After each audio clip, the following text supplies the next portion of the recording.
সাবেক প্রধানমন্ত্রী ইমরান খানের মুক্তি এবং সরকারের পদত্যাগের দাবিতে পাকিস্তান তেহরিক-ই-ইনসাফ পিটিআই এর ডাকা বিক্ষোভে উত্তাল পাকিস্তান।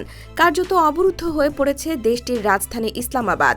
বিক্ষোভ ঠেকাতে গ্রেফতার করা হয়েছে পিটিআই এর ৫ পার্লামেন্ট সদস্য সহ প্রায় ৪,০০০ জনকে।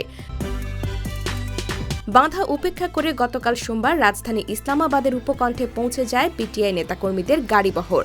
এ সময় আইনশৃঙ্খলা রক্ষাকারী বাহিনীর সঙ্গে দফায় দফায় তাদের সংঘর্ষ হয়। ইসলামাবাদের ডি চকে জমায়েত হওয়ার ঘোষণা দিয়েছেন পিটিআই নেতাকর্মীরা। তাঁদের ঠেকাতে রাজধানীর সব প্রবেশপথ বন্ধ করে দেওয়া হয়েছে। ২ মাসের জন্য জারি করা হয়েছে ১৪৪ ধারা। নিষিদ্ধ করা হয়েছে সব ধরনের সভা সমাবেশ ও জমায়েত। এ বিষয়ে পূর্বাঞ্চলীয় প্রদেশ পাঞ্জাবের নিরাপত্তা কর্মকর্তা শহীদ নেওয়াজ গতকাল বলেন, পুলিশ ইতোমধ্যে ইমরান খানের ৪,০০০ সমর্থককে গ্রেফতার করেছে। তাঁদের মধ্যে পার্লামেন্টের ৫ সদস্যও রয়েছেন। এছাড়াও এক সংবাদ সম্মেলনে স্বরাষ্ট্রমন্ত্রী মোহসিন নাকভি বলেন, ইসলামাবাদের রেড জোনে প্রবেশ করলে ইমরান খানের সমর্থকদের গ্রেফতার করা হবে।